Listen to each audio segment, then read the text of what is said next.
Yes, it kind of depends on how cold or warm natured you are. But I tell you what, we have had some big ranges from morning to afternoon, and that's going to continue.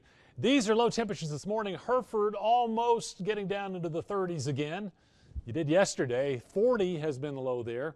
42 at Tulia, most of the area in the 40s somewhere. Amarillo, that's out at the National Weather Service at the airport, 50. I had some upper 40s at my place this morning. And then we're following it up with all kinds of sunshine. Our sky tracker over at Panhandle. Look how blue the skies are once again.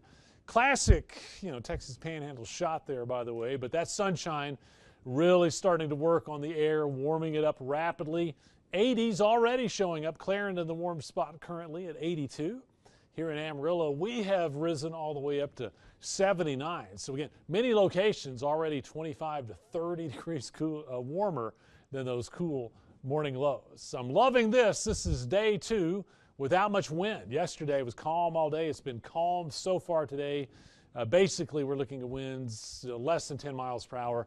Clayton, 13, we'll call it there, but very light by our standards for this time of year. I mean, October can be pretty blustery. We've seen some of that, and we're going to see more of that coming up soon. So enjoy the lack of wind out there today without getting blown around, to get out and enjoy all of this sunshine. Our satellite loop, very quiet. It's hard to find any clouds anywhere near us. So we still have this strip of clouds coming off the Pacific, going up around Idaho and then down to the Great Lakes. That shows where the jet stream is.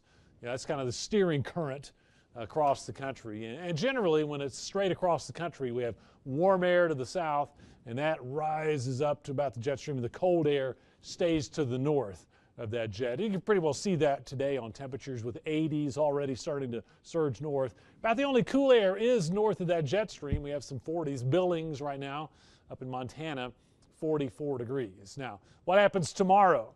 Temperatures will start cool and end up warm. In fact, tomorrow, the warmest day of the week, we're going to peak around 89 for Amarillo. Some spots in the area probably going to touch 90. Some record highs may be set for tomorrow. So tomorrow's the warmest day. It also looks like it's going to be the windiest. We're not going to hang on to these light winds much longer. Tomorrow it's a southwest wind. It won't be horrible, but 15 to 25, I imagine we'll see some gusts over 35 miles per hour tomorrow. That warm, dry wind that'll be blowing across the area. So you'll notice changes tomorrow, and then we'll flip-flop. Friday, it's going to be a northerly wind, and temperatures are going to drop off about 15, maybe 20 degrees. I think Friday, daytime temperatures only in the 70s. Some areas might stay in the upper 60s. And then Friday night looks rather chilly down in the low 40s, if not upper 30s in some parts of the area. Now, it looks like that's going to be a dry front.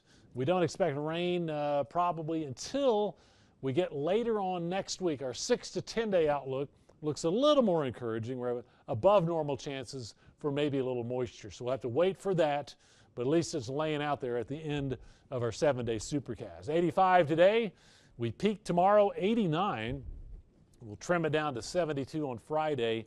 Weekend looks pretty good. Sunday, though, warming up a bit, 85. And then hopefully, before we get through next week, we'll put at least a chance of some moisture in there. All right.